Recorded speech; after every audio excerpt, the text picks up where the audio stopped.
So let's step into the world of 19th century polygamy in Utah. We don't really talk about this much. We don't hear about this that much. But there are a lot of different points of view on what this was, how it worked, how we should talk about it, how we should think about it. Researcher Celine Anderson has done a lot of work on the journals and the publications and the history of polygamy with the Latter-day Saints. And she's come to a certain point of view that she stipulates in this interview and digs up a lot of history, a lot of quotes, talks about the trials, the tribulations, and on the other side, the positives, the absolute faith required to be able to do this. Lessons learned, what was produced from this, how do modern day feminist attitudes work with 19th century polygamy? In many ways, the women, the Latter-day Saint women in the 19th century were actually rather progressive for the United States. But there's so many things but there's so many different points of view coming on that, really strong points of view that I think we need to talk about. Before we dive into this, this episode is brought to you by Go and Do Travel and Gospel on the Nile, coming October 27th through November 6th. This is a cruise down the Nile in a large riverboat, stopping at temples, excursions to tombs, the pyramids, camel rides. And you're going to learn more about your temple experience, I believe, in Egypt than you will anywhere else except for in the temple itself. A whole new point of view and perspective on what you're doing and what the meaning of the temple is. Go to cwicmedia.com, cwicmedia.com, up at the top to trips and events, and scroll down to Gospel on the Nile. I'd love to share that experience with you. Here we go with Celine.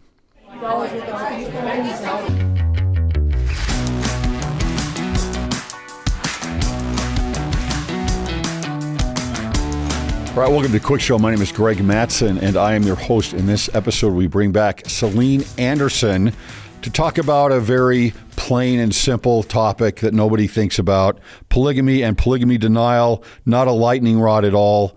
Celine, welcome back to the show. Thank you so much, Greg. I'm happy to be here. Loved our last discussion. I want to continue that to some point. I'm going to put up a video here that I just put out, just a little short, that was actually about same-sex marriage and talking about how polygamy was actually plural marriages between one man and one woman. Celine, what is your take on that short? I really love your focus on how marriage is about family formation. It's about having children. That is a key aspect. And I also love the emphasis on these individual sealings, because it is individual sealings. It's these individual marriages. I will say my only thought in terms of multiple plural marriages is I do think what is really beautiful when I look at the history is also this idea of consecration existing within the family. And I think it's important to still, while completely on the same page in terms of it's one man and one woman, I think also the way these women, when it was more successful, these women were able to collaborate when they lived together, when they worked together, when they helped one another, when they consecrated their families to one another. It created this more Zionistic family. And I think that there's just kind of a mixture there that I think is really, really beautiful and powerful. But I do think it's important to look at the covenant structure still that way. And we can also, people always bring up adultery. When we look biblically, adultery is defined by the woman's marital status, not the man's marital status. Yes. And that's really important to remember. Yeah. And again, that short was, for me, was there's an argument for those that they're advocating for same-sex marriage in the temple. They're trying to backdoor it through saying that, well, we had polygamy, marriage changed, the ceremony, the ritual, the ordinance changed, and it didn't really change. It was really all the same thing. And we were talking about this, and I don't like the word polygamy. You're saying that they didn't like it back then either. They use plural marriage quite specifically. Plural marriage, and that's better. I still like the idea of plural marriages because, at least in a modern mind, it confuses us in our understanding of what actually was going on, what the marriage actually is. Yeah. It is still always an Adam and an Eve. Yeah. Right? It's always an Adam and an Eve at an altar that are creating a specific union. one at a time, so to speak. Yeah. So that it is still following the same biblical example. It's just obviously plural, right? In the sense that not that there are plural women in that marriage sealing ceremony, but that there are a single Adam and plural Eve, so to speak, one at a time in a marriage. I love the one at a time aspect to that. I also think that it's important, though, I don't think that it's a series of monogamy. It's not like, here's this household, here's this household, here's this. Right. There's something I really dislike, and, looking at, there's the show Big Love, right? Sure. There's this rigidness of like, this is this wife's day, this is this wife's day, this is this wife's day. And there's this rigidness of like, it's kind of like he's only married to her on this day, and then on this day, and then on this day. And so there's this episode in season 1 with his first wife. They kind of have this like, more like reconnection of like, of this kind of, this love, this kind of like, lovey-doveyness, and they start meeting up on some of the other wives' days. And it's viewed as kind of this affair that they're having. There's something that really doesn't sit right with me when I look at that, because I'm like, this is just a serialized monogamy versus being able to be a family. I do agree with you. Like there's a reason in the endowment, it's always been this way, where it's an Adam and an Eve, and it's the way of our individual journeys. And I think that that's so, so important. I also think that idea of consecration and that idea of like, we pool things together and are ministered to according to our needs is very, very important also. And it's weird because I think that's kind of dialectic. It's kind of the proving contraries aspect, where it's like, this is a thing for sure. I think that you're absolutely right. I also think that there is something about consecrating and that kind of joining together, that when those are in a dialogue together in dialectic, it really can create something really beautiful. I completely agree with your assertion of like, okay, well, the point is it's family formation, it's having children. And so when people try to point to plural marriage as a way to kind of backdoor justify a homosexual union, it's like, that is not a fruitfully viable union. It cannot produce children. Plural marriage can produce children. And so the intention of marriage does not change in a monogamous versus a plural marriage. The intention is identical. And the model by which, you're right, it's one at a time, which is very like line upon line, precept upon precept. And I think that also goes to show like, these are individual relationships. And I think that that's something that really freaks people out about polygamy, where we're like, I'm just one of this mass. I'm not an individual. I'm expendable. No, you're not expendable, because individual human relationships are not replaceable or replicatable.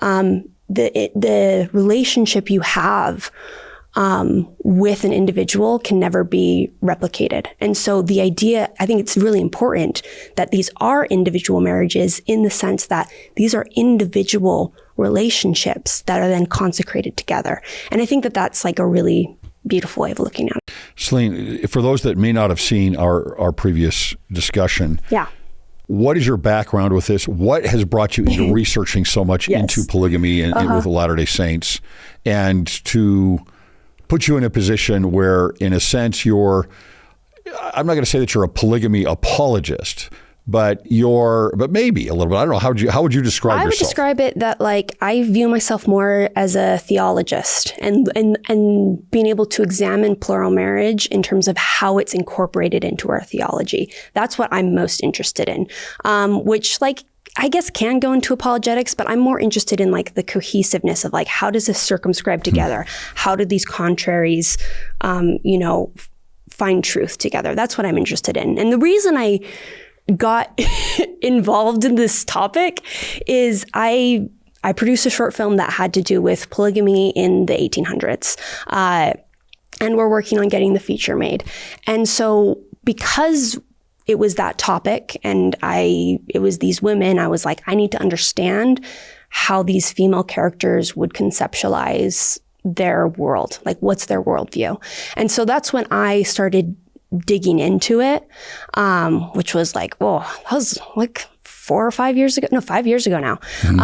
And I found a lot of really beautiful and fascinating things. And for me, at that time, I was experiencing a lot of like, not like a crisis per se, not like a faith crisis, but certainly a lot of like questions that I was navigating in terms of like, what do I think in terms of like gender and even sexuality from a gospel perspective? Like, how do I understand that theologically?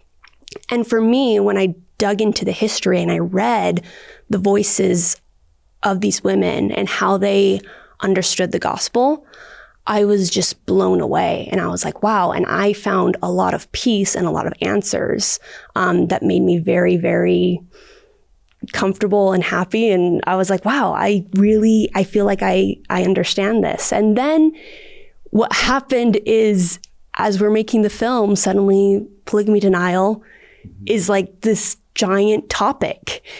Like, if it hadn't been for that, I probably would have just been like, that would have been something I would have learned on my own and been like, oh, that's lovely, and moved on with my life. But because it became this hot button topic, and because I saw so many, like women especially, this being such a fraught topic for them, it made me sad, because I was just like, I don't think that it needs to be that way. I don't think that you have to look at anything in only one myopic way. We're supposed to circumscribe truth. We're supposed to prove contraries. We're supposed to have a dialogue and a dialectic about difficult things. We're supposed to wrestle with God and let him prevail. We're supposed to engage with this. And I found that as I was looking around online, I never really saw anyone adequately engage in this topic, in my opinion. Something that was really sad to me in this last round on D&C 132 week earlier, there was this kind of, I would say, somewhat pernicious idea being like shopped around, which was like, oh, you don't need to have a testimony of plural marriage. And I'm like, I've never heard someone say you don't need to have a testimony about something relating to the gospel. I think that there's nothing in the scriptures or in the gospel that says don't get a testimony of something. In fact, I could read them if we want to. I did copy the quotes, but there's several quotes from Joseph Smith that like condemn that sort of attitude. And I'm like, yes, there's line upon line, and we should be patient in terms of answers the Lord will give us, and also know what answers are we willing to receive. And also James 1:5, like, if any of you lack wisdom, let him ask of God, who giveth liberally and upbraideth not. Like, we have this promise of revelation and understanding. And to say like, oh, we don't need to worry about it because, and I hate this word, everyone uses the word icky, because it's icky. And I'm like, oh my gosh, are we 6 years old? Like, it's not, if it's in the scriptures and it's from the Lord, it's not icky. So anyway, I kind of went off on a tangent. No, let's go a little bit more into that. I want to expound more on that. So imagine you're going to have different approaches and different problems with the same problem. Let's say if you have a male Sunday school teacher going over this and a female Sunday school teacher going over this, both are going to feel uncomfortable. And they're preparing for a lesson for section 132.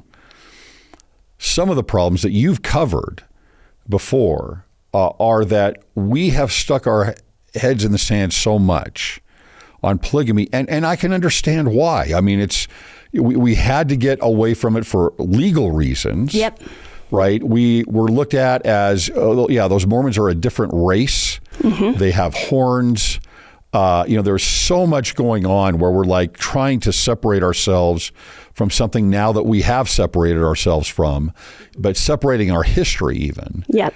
And theology and everything else, right? So there's a natural evolution of having our heads in the sand and being ignorant of the lives of those that practiced polygamy, mostly in the 20th century or in the 19th century. And so we don't understand it that well. We don't have the context to come up and say, well, this is what 132 is really about. This is what is meant by this. And here are some examples and how we live this. It's more like, let's just slightly touch on this. Let's treat this more as just celestial marriage with one man and one woman, and make it really easy for everybody. Yeah. Right? What's the problem with that? I think watering down gospel knowledge at all out of fear of how people are going to respond to it is bad overall. Like, I see how it's sometimes necessary. I do totally understand the idea of like milk before meat. And also, milk is not sustainable forever. And we need to be able to more deeply understand our doctrine and our history. And I think that there is a danger in, I think it shows an insecurity in the truth, where it's like, I'm insecure about this. I don't know what I think of this, so I'm going to leave it alone, versus allowing the truth, treating the truth as resilient. Like, I think that that's really ultimately important. I think that a big thing when I was engaging with certain gender topics, I got to a point where I realized there was a fear that I was protecting. And it was very Abrahamic in a way, of like this fear of like this thing that I was afraid was true, that I really didn't want to be true. And I was so afraid of it being true that I wasn't willing to entertain anything that might make it or demonstrate to me that it could be true. And for me, it was this idea, and I think this is the root fear of most modern feminism, which is like, are women less valuable than men? Mm-hmm. Like, is that actually true? And when I finally let go of that being a fear, and I chose to turn that over to the Lord and have faith, where I was like, okay, whatever I learn about gender or my theology or my place in the world, like, if whatever is true, whether or not I believe it's true. And I would rather know the truth than live in constant fear of it. And when I kind of put that on the altar, for me, it opened up this entire world. And it was Abrahamic in the sense that I learned that, yep, that's not true. It's not like men and women are both valued by God, and we have that equality in that sense. And also, there's this whole other world I was unwilling to acknowledge in terms of like differences and how things interact, and like how the priesthood is structured and how that benefits me, and how et cetera, et cetera, et cetera. This really vibrant world was finally open to me because I wasn't afraid of that anymore. And I think that when we are avoiding certain topics, I think it's usually based out of fear, and perfect faith casts out fear. And I think that we need to have more faith in the Lord and more belief that the truth is resilient, and that we should want to know the truth more than anything else. Like, the glory of God is intelligence and knowledge, and we're supposed to want truth. There's this quote from Joseph Smith that was, I believe all that God ever revealed, and I never hear of a man being damned for believing too much, but they are damned for unbelief. And I think that that's really important. And yes, it's really tricky when you're a Sunday school teacher, man or a woman, and you have to cover this topic. And we don't have a way of navigating it. We just don't, like, because we just as a whole don't talk about it, it's easier for us to avoid it. And there has been necessity to avoid it. And I think that with the rise of polygamy denial, which I would say incorporates people who both deny the historicity of it and deny the divinity of it. That's correct. The rising of that, I think, has made it necessary where I don't think church members can afford to be moderate on this anymore. Yeah, and I think that here's the thing with this, and I've talked to a number of these individuals. So one of them who's now been excommunicated, and there are others. I don't know the recent ones, and I don't know when this is going to air, but yeah, they do have evidence, right? Mm-hmm. There is evidence. I mean, if you're going to a court of law and you said, okay, on this side here, I'm submitting my evidence for this, they can pull things from the non-record of Joseph Smith and Hiram Smith to different letters, to a number of different issues that they have with Section 132, which now there's a lot more evidence coming against that. But, there's evidence. It is evidence. And so people come on this, they look at this, and you have the opening of the Joseph Smith papers. You have the saints. You have all this information that has been democratized for everybody, for all of us to go in and pick here and pick here and pick here and pick here. And all of a sudden, it's not that hard to start forming a thesis, to start forming a narrative of something that happens. And I think that's great. I think we should be doing all of that. And I think this opening up of all of this explosion of information that we have, I do think, however, that we're going to go through a lot of growing pains with that. And I think this is one of them, right? And in creating this narrative. So people look into this, and then they see this evidence, in quotation marks, right, that's brought forward, and they start to believe some of these things. Not fully, I believe, understanding where this probably can lead to. And I think it actually inevitably leads you to these points. And so much of this goes right back to what was happening in the 1850s, 1860s, as there was a succession crisis with the church after the martyrdom of Joseph Smith. Yeah. And you had Brigham Young, and you had Strangites, and you had Sidney Rigdon, and all these different options. Or where am I going to go? Who shall I follow? Right? And those that were against Brigham, they called them the Brighamites. Those that would follow the Brighamites. And part of that was polygamy, right? It was going to be polygamy. You're going to follow a prophet that is practicing polygamy. Was Brigham Young simply a man that was following his carnal desires at this point and wanting to change everything now that Joseph was out of the way? Or is he following what Joseph Smith had already put into place, but was keeping under wraps to try and keep the church alive? Yeah. I mean, I think it's very clear when you look at Brigham Young that Brigham Young loved and was absolutely devoted to Joseph Smith, and devoted to the Savior and devoted to the gospel. And the idea that he would make this up doesn't make any sense to me. And it doesn't make sense to most historians. But again, people can believe what they believe. We do believe in the freedom of religion. And I think that if the dictates of your conscience lead you a direction, perhaps you should follow that. But the idea that people do get so worked up of the church should do X, Y, and Z, and it's that's not going to happen. This is what the institution is and is rooted in. And if you don't believe in it anymore, you don't believe in it anymore. But the institution is not it was really interesting to me how even this was Faith Matters, their final on their polygamy week, their final discussion about it. They overtly called for the decanonization of Section 132. Yeah. And that and a few other podcasts I can basically point to and say, hey, you said this, and then these polygamy deniers popped up and emboldened them, where it's oh, so I guess you can be a faithful member and say X, Y, and Z. And it's pretty interesting how, those things get weaponized in those ways. And it's just a group. People get so upset about this idea of excommunication. And a group, by being a group, is inherently exclusionary. It inherently has to exclude to a degree.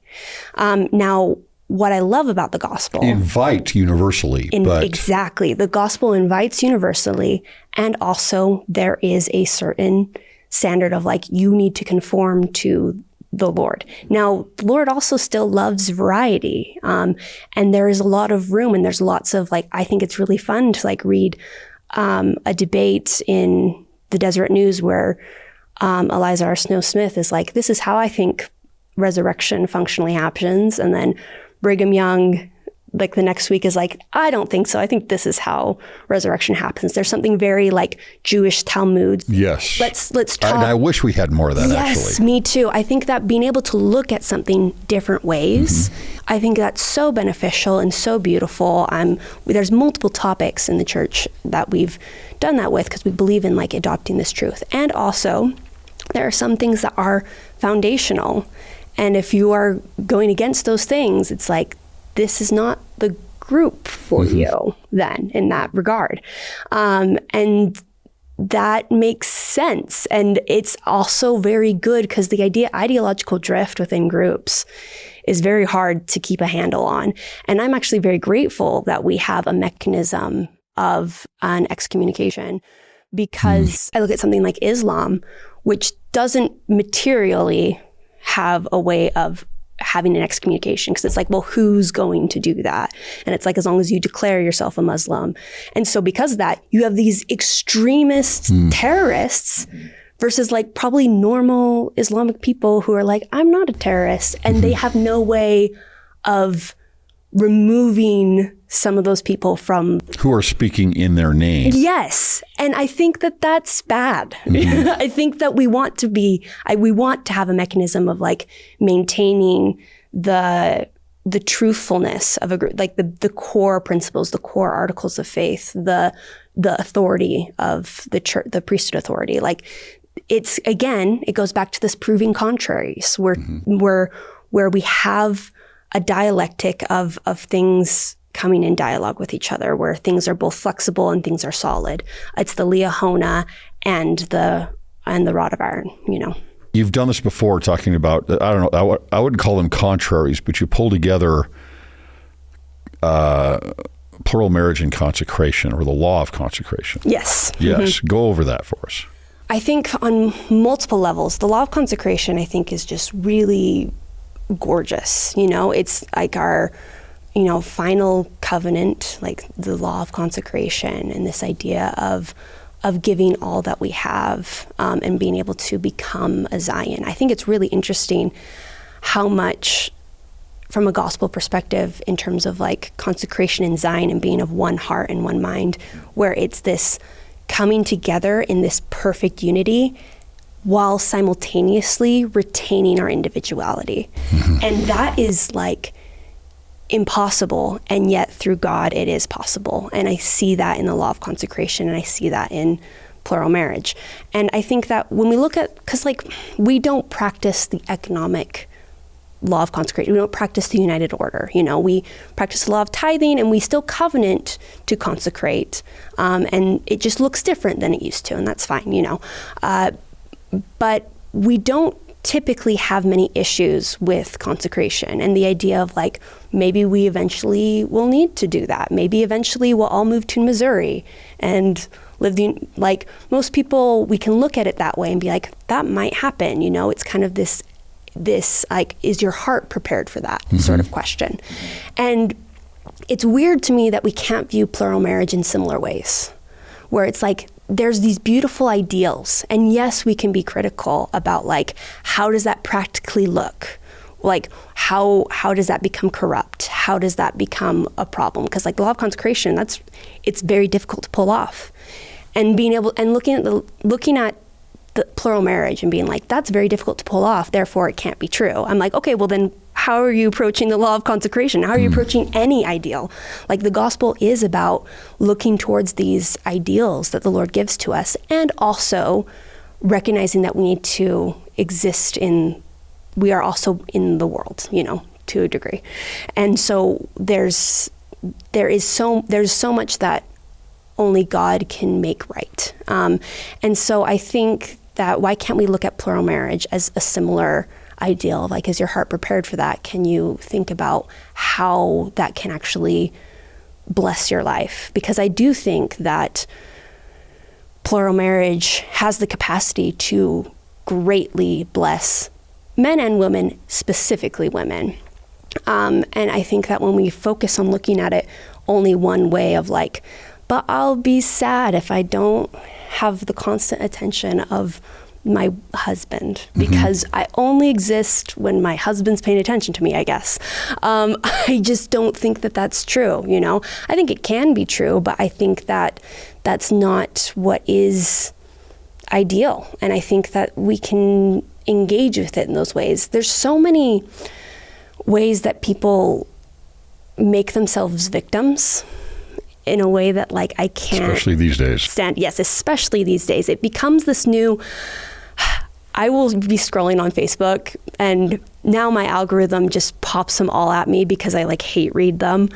But Exponent 2 articles, I feel like Harry Potter a little bit because I love the woman's exponent, and I feel every time I see them, I'm like, how dare you stand where he stood? Like, how dare you act like you're a successor of this great publication? Anyway, right. But there was literally an article that was, I think the title was, "The Christian God Would Be on the Epstein List."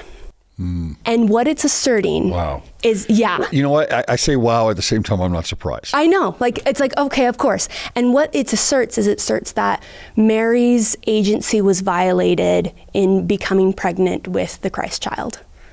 And therefore she was wronged and blah, blah, blah, blah, blah, blah, all these things. And it's like, Mary, you're saying that Mary was a victim. You're going to take her divine, like, incredible role of bringing forth the Savior, or behold the handmaid of... Well, they take motherhood out of it. Yes. That's the whole point. Yeah, where it's like motherhood is just like...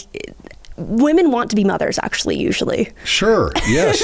Actually, that's actually a really joyful thing. I mean, I think of Hannah in the Bible praying and wanting a son so desperately. And then when she has Samuel, she also gives him to the Lord. And I'm like, okay, is Samuel's agency violated when he was given to the Lord by his mother? Sure. Like, okay, there's this like really intense... It's almost like a competition of like, how can I turn myself or turn anything I'm looking at into victimhood? I think this also happens with garments, where like there are women who will be like, this is a way of controlling me, and this is a cage, and blah, blah, blah, blah, blah. And cool, valid, live your life. Also, this is one of the few things in the church that are identical with men. We wear the same thing. So imagine, if you will, if we had a world where women were not authorized to wear garments and only men were.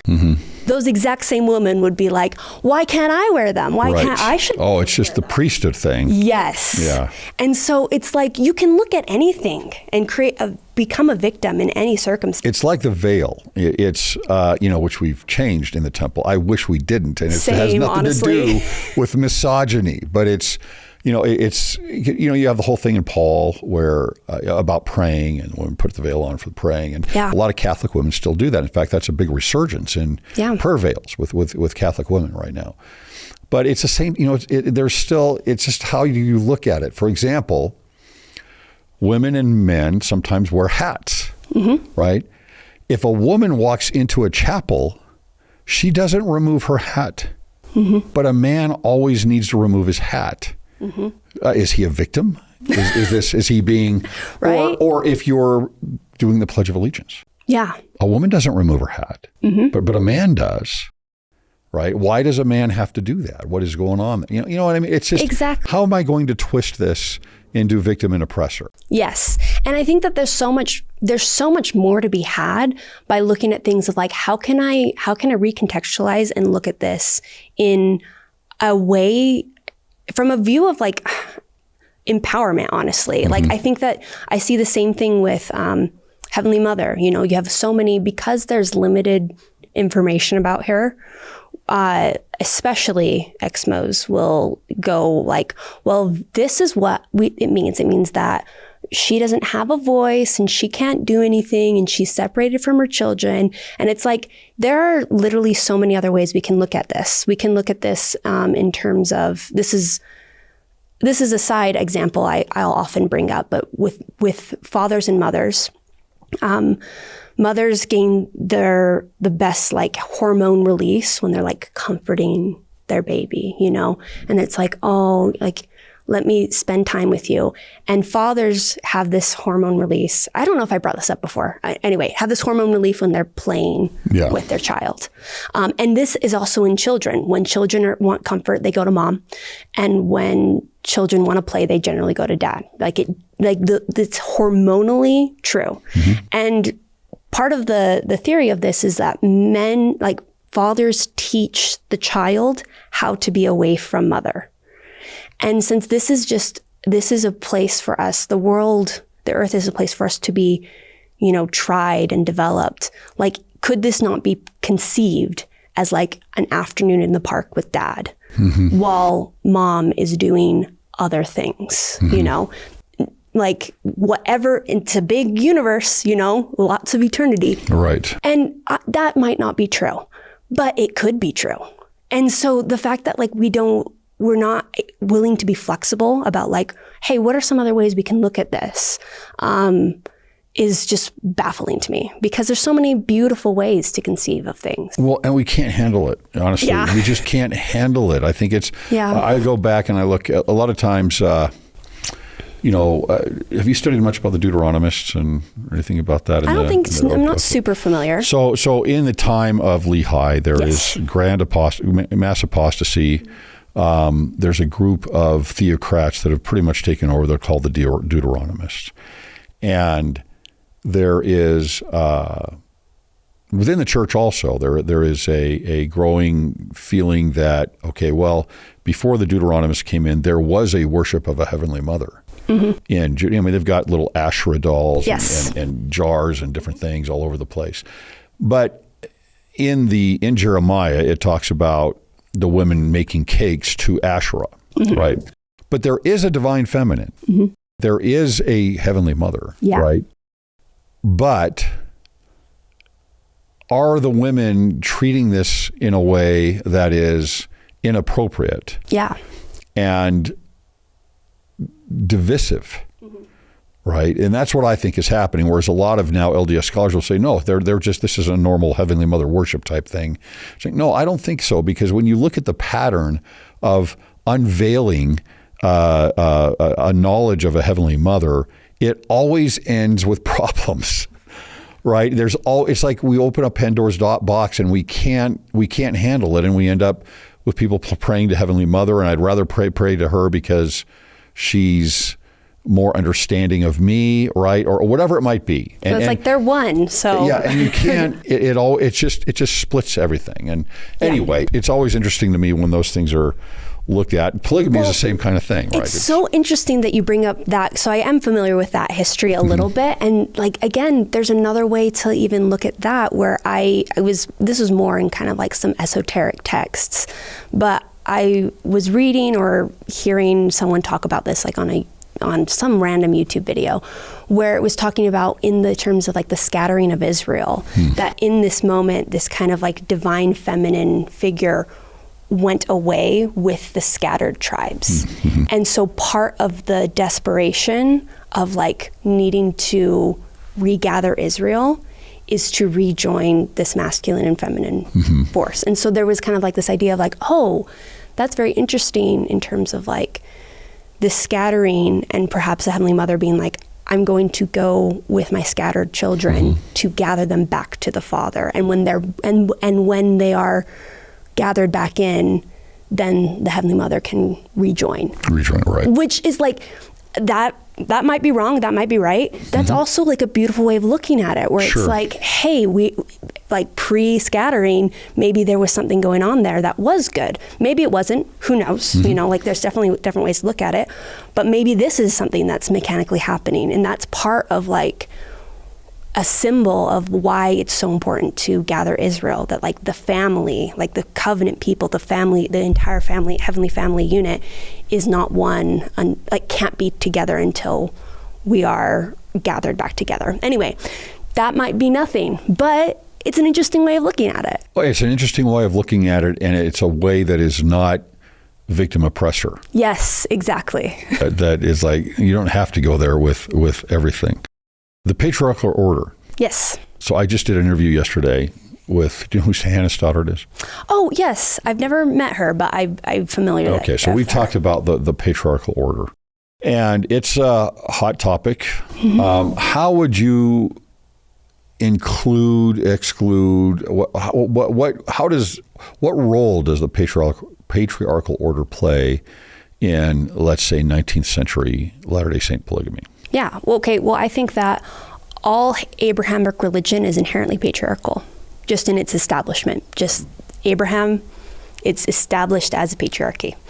And I think that there are righteous and unrighteous ways for that to be then applied.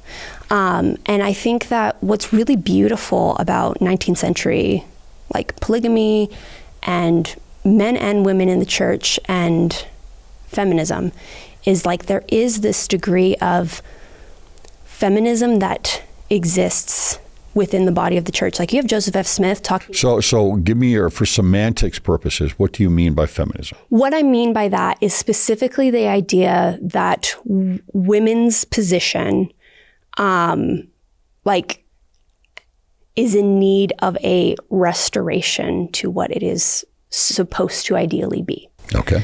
And I think that this is something when I go back and I read the quotes, I see this being suggested over and over again.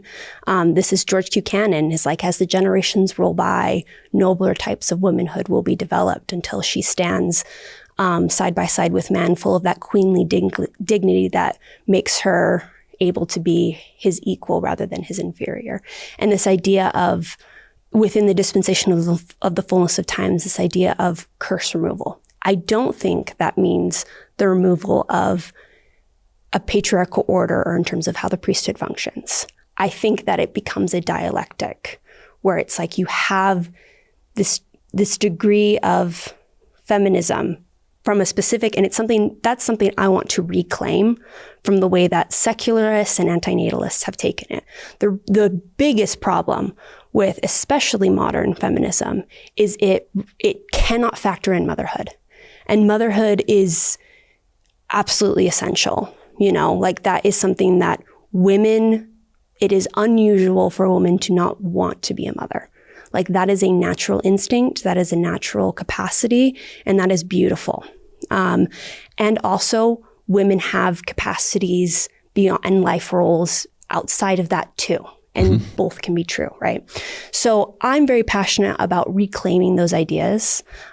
Joseph F. Smith at a General Relief Society meeting is talking about the wage gap and is like, men and women should be paid the same as men for the same job, and like this is the 1800s. And this idea, like the whole church was like, women should be allowed to vote, and women have always been allowed to vote within the Church of Jesus Christ of Latter-day Saints. The fact that women were involved in the endowment and the temple from the very beginning, which is very much like the endowment as like a ritual, is a lot, generally would have been a lot more, just for the guys. And the fact that women were involved is like incredible, And also I love going back to, I think that Eliza R. Snow Smith's approach on this is really quite beautiful. She has this poem called Woman, where she's like, it's only through obedience to the Lord that women's state will be elevated. And it's like, I think part of the line of it is what women of the world like fight for, it is freely given to like the saints. I think there's a real beauty to that. And I think that like women naturally, like when I look into the biology of things and like having the priesthood be a masculine order, I think makes sense. And I think that women are also meant to support each other in specific ways. And I think that when I look at polygamy, I see a lot of really beautiful possibilities. I think that because that we're so used to looking at it one way, of like, it's only a sacrifice. I think the takeaway from Abraham and Isaac is he learns that it's not ultimately going to be a sacrifice, like turning something over to the Lord is not going to destroy it, Turning everything over. Turning everything over to the Lord is ultimately what will preserve it and consecrate it to you, to your good.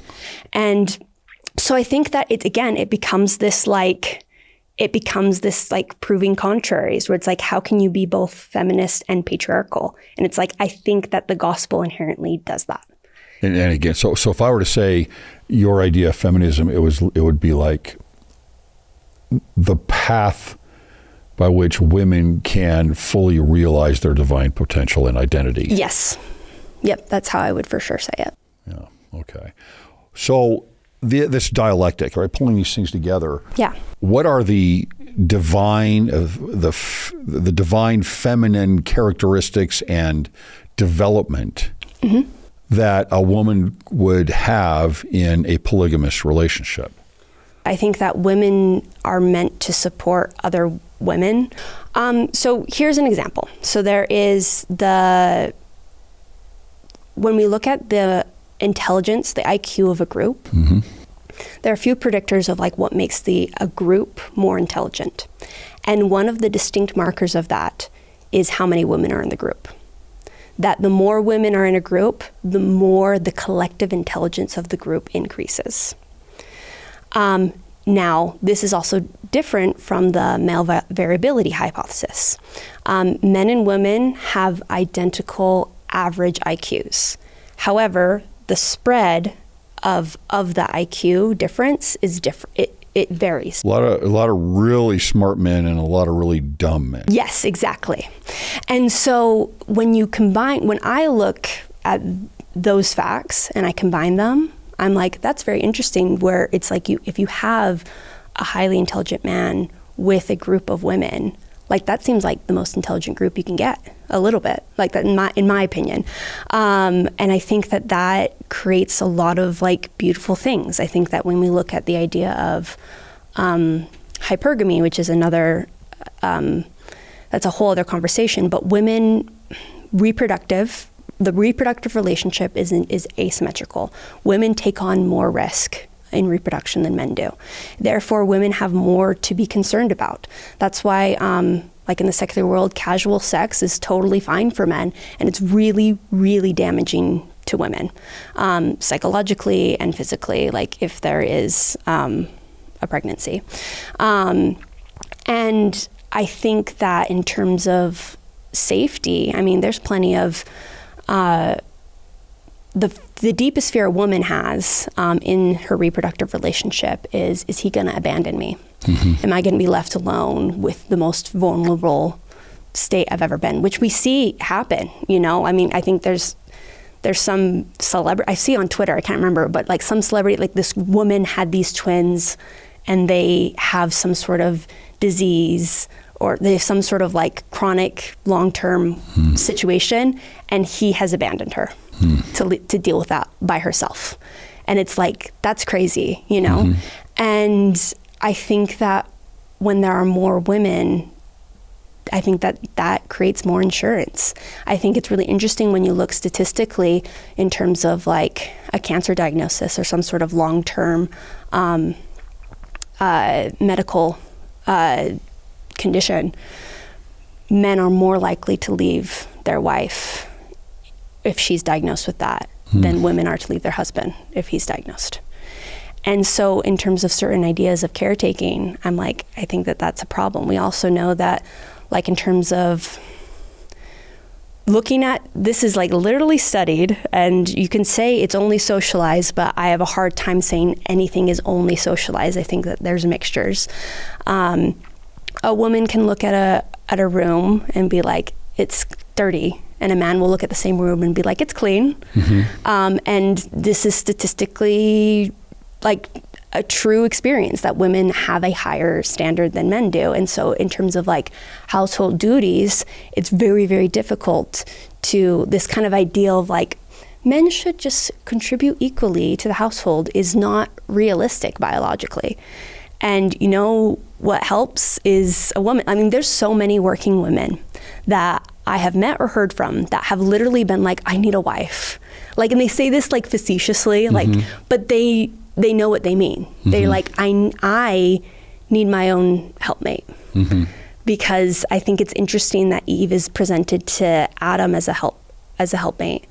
And I think that Adam is not presented to Eve in the same way. And I think that there's so much that men do provide and give women. There's so much in terms of like degrees of safety, degrees of satisfaction, degrees of fatherhood. Like fatherhood is so important, and the way that like outcomes are so bad for boys and girls who do not have a father. Like we know that like the influence of the father on a children like cannot be overstated. Yeah, the issues of everything from incarceration and anxiety and depression of both sexes, but especially of girls, is affected if there's no father in the home.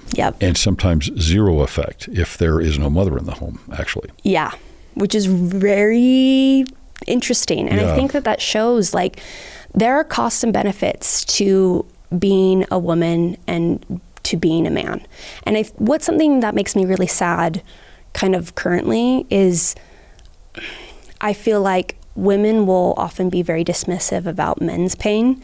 And I think that men are also quite dismissive of women's pain, mostly because we don't recognize the differences. And I think that ignoring the differences between men and women have really not served us well. And because I think that it's only when you understand reality that you can impose your will upon it, you know? And like, if you don't understand, I mean, this is like kind of a therapy thing, but it's like your ability to understand what you're feeling is your best predictor of your ability to regulate it. And I think that that's very true. I think that the glory of God is intelligence. The more we understand, the more we can, this is actually a good quote from Joseph Smith about the nature of power. Knowledge does away with darkness, suspense, and doubt, for these cannot exist where knowledge is.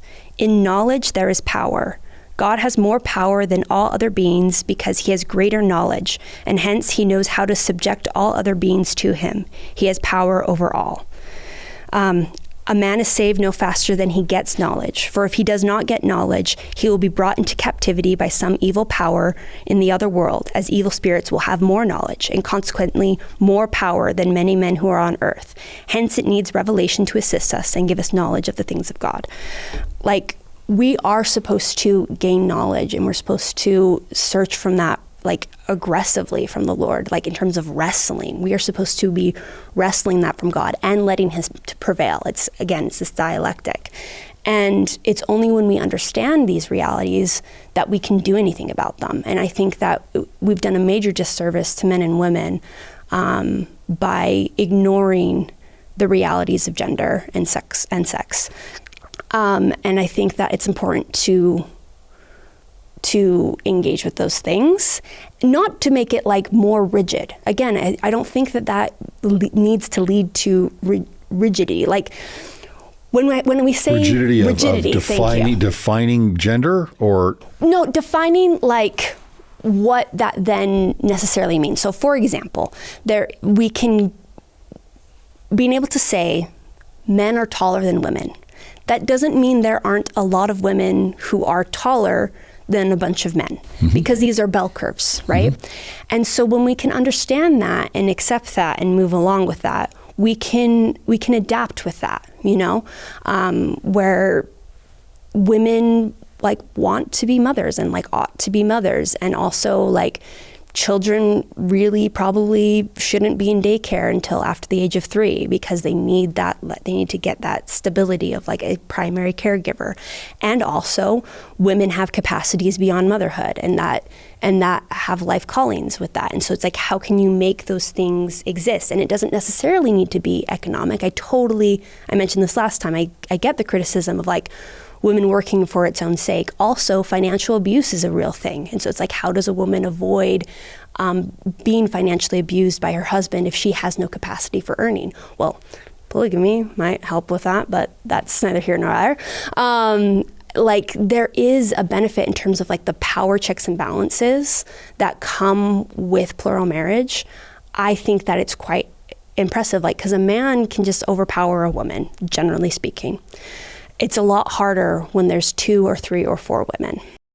And I think that that creates safety.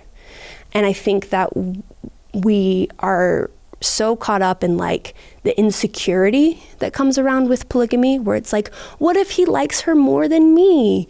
That we're not thinking about like, you know, this can actually balance the power dynamic in a very interesting way and provide a greater degree of security for women in a way that like I don't think people have looked at. And maybe I'm wrong, but it's another way of looking at it, and we might as well look at it and see if there's any truth to it. I like what you said about the differences, because that's something I think that's not brought up much, is understanding each other. Yes. Right? Really being able to empathize, you know, for a man with a woman with a man, depends on an understanding of those differences. Yes. And the more we try to hollow out those differences to say that we're all just the same, which is what the world wants to tell us. Yeah.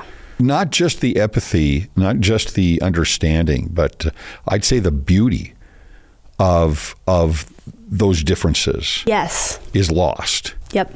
Right. And that beauty is, I'm understanding things in a new way that I would never have understood before.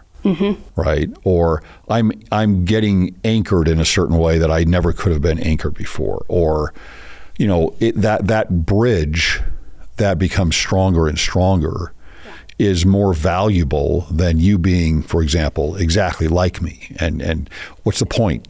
Yes, exactly. Well, because like variety is valuable and beautiful. That's something I really love, like in the temple of like, that there is in creation, like that God does love variety as long as it is like circumscribed, you know, and within his bounds. There's this gorgeousness, there's this beauty in that. There's this beauty in the balance. There's a beauty in the difference, and we can embrace that in like a profound way rather than making it scarcity mindset and competitive mindset. Yeah, the dialectic of gender. Yes, exactly. You know, oftentimes there's this caricature of polygamy. And yet we don't, you know, in place of oftentimes I would suggest, whether you believe that it's a positive or a negative, being polygamy, plural marriage, there is a beauty in sacrifice. There's a beauty in relationship. And a beauty in the lived experiences of those individuals that were living that way and during that time, the kids, the mothers, the fathers, the husbands, the wives, etc. The caricature, though, is typically very patriarchal, right? What about the consent of women? And what role did that play in this? Because otherwise you're just looking at, well, this is a guy, of course he wants a bunch of women. They're all the victims. He is the victor and the oppressor.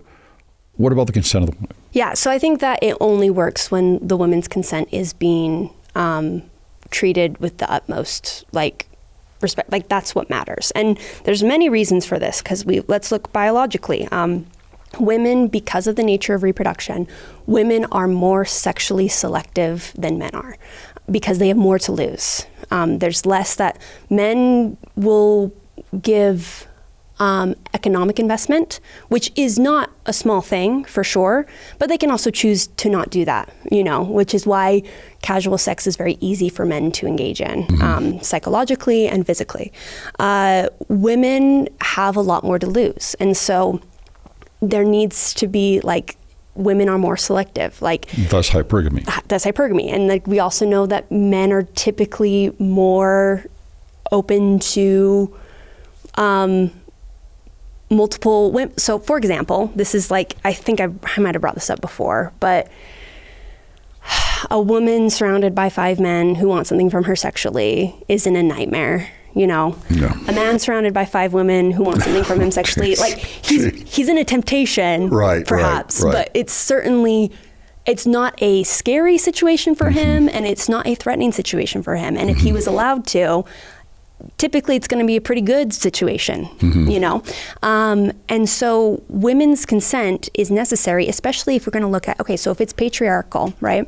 And let's look at the Family Proclamation in terms of a man presides over his family, right? The only way for this presiding and this authority to be just is if a woman is selecting it. This idea of like a submission is an active choice, and it has to necessarily be an active choice. It can't be something that's imposed, because otherwise, for lack of a better metaphor, it's rape, right? It becomes, and because receiving is still an active participatory act. And that is very, very important. And I think that when we look at like fundamentalism, it's like they're defying the laws of like nature and God in terms of like a man just like unilaterally deciding who gets to be married to who and like moving them around. And like, I mean, like Warren Jeff's situation is completely bonkers. He unilaterally had the power to be like, you're married to this person now you're married, now you're no longer married to them, like splitting up families willy-nilly, crazy behavior, you know, zero autonomy from the women. Brigham Young, like very liberally granted divorce to women. Not saying that divorce is a good thing, but the fact that women had the ability to exit shows that it's a choice, you know. There was some like basically like a domestic shelter that like these non-members made that was for polygamous women, where it's like they need a place to run away because like what are they gonna do? They had to shut down because of they didn't have a high enough occupancy, and they had to put out a notice like a few months in, like we're not taking legal wives and we're not taking first wives, like only the polygamous wives. And so it's like, oh, I guess that what you thought was a need was not necessary. Interesting. Like these women have this autonomy, and that's necessary. I think that this is also part of why I think that monogamy being the Lord's standard makes a lot of sense in terms of when we look at the agricultural revolution in terms of like human development. Mads Larsen talks about how in hunter-gatherers, men usually wouldn't have over about 4 wives because that was all that was like feasible to like take care of. I interviewed him. Yeah. Oh, he's super cool. Yeah, I wanted to meet him. I've never met him, but I really enjoy his work. But he talks about that. And then with the agricultural revolution, it's the invention of wealth inequality. And so now you have powerful men who can impose their will on getting large harems of women, whether just forcibly taking them or with overwhelming economic power. You know, it's like, okay, well, where am I going to, I guess, like he can support me, you know? And I don't think that that's necessarily what God wants, you know? I don't think that that's the ideal of marriage, because like, well, how can that be a sustainable family formation, you know? Yeah, there's no relationship. And in the end, I mean, eternally, that's all there is. Exactly. And I think, I mean, that's something I do think it's fair to be critical about Solomon on. I think, I don't know, this is my own kind of thought. I really love that numbers have symbolic meaning in the Bible. Like 40 is usually it's 40 days, 40 years, suffering. It's this sacrifice, fulfillment, all these sorts of things. 7 is perfection, right? 3 represent, like, there's all these beautiful numbers that we see biblically. And when I look at like a Solomon, and he has 700 wives and 300 concubines, what I take from that when I read those numbers, I don't think that those are necessarily literal. They might be, but I think he's taking something that's good, like 7 and 3 symbolically are really good numbers, and he makes it not good by making them too big. And I think that there is a tacit criticism to it.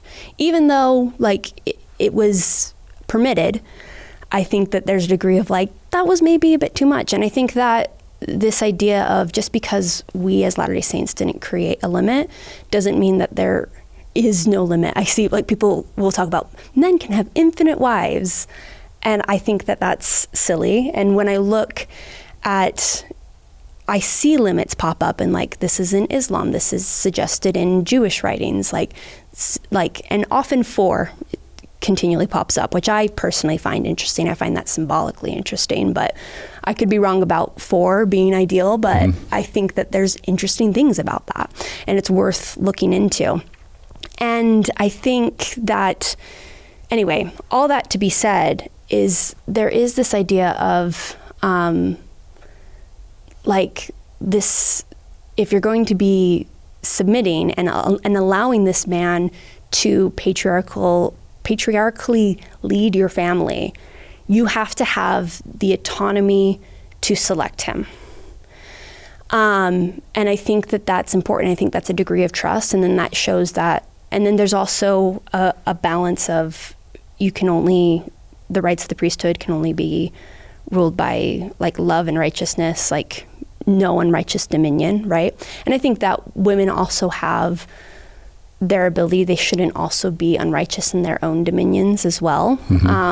But I think that plural marriage can create a very interesting balance. And like, if a man is being unjust, I think that, I don't know, I think that there's this weird idea of like, that the other wives would be happy if a man is fighting with one of his wives, where it's like, oh, now I get more time with him. And also this fear of like, oh, well, I'm replaceable to him. If we get in a fight, he can just like ignore me. And I don't think that that's how human relationships work. Like, I think about being in a friend group. If 2 of my friends are fighting, I'm like, I need you guys to resolve this immediately, because it affects the entire group.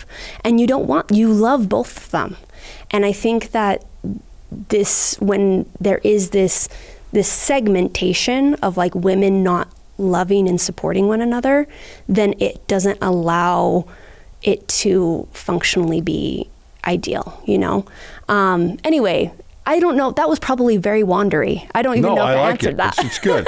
We're in a wandery topic. Yes. For sure. There's so much.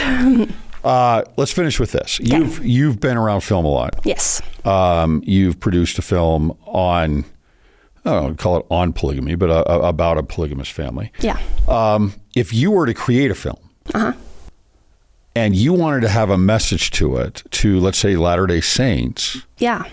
What would be a simplistic way of creating a scene in that movie that would give the message that you would want to give? You know, I really love that you bring this up, because I think that, first of all, just talking about art specifically, I think that one of the main reasons we have such a hard time with this topic is we can't even imagine it.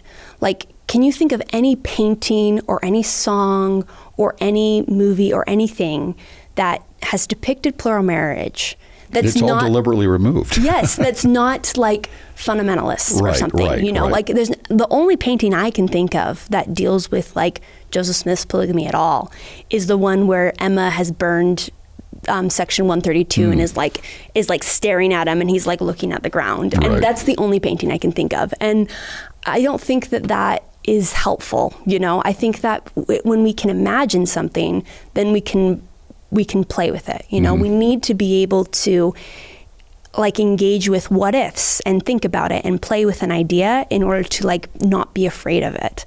And so this is something that I would love to see in film. And like a big thing for me is I would love to create a show that talks about early Latter-day Saint women and like their highlights their voices in terms of like the Great Indignation meeting and the Women's Exponent, and also like the sad parts. I mean, people will often point to kind of like the sad journals of like, look at these women who were defending it, but they were actually sad. And they'll point out Emmeline B. Wells and be like, look, she was running the Women's Exponent and defending polygamy, but she was sad and lonely. And first of all, people are complex and are more than one thing. Second of all, when you journal, I journal most when I'm feeling sad. Okay. When I'm feeling happy, I'm generally not journaling. And so you're going to see an overrepresentation of that. That doesn't mean that's not legitimate. but it's not the summation of everything. And they also aren't reading like near the end of like later in life. She has this reconnection with her husband, Daniel, and she describes them being like young lovers.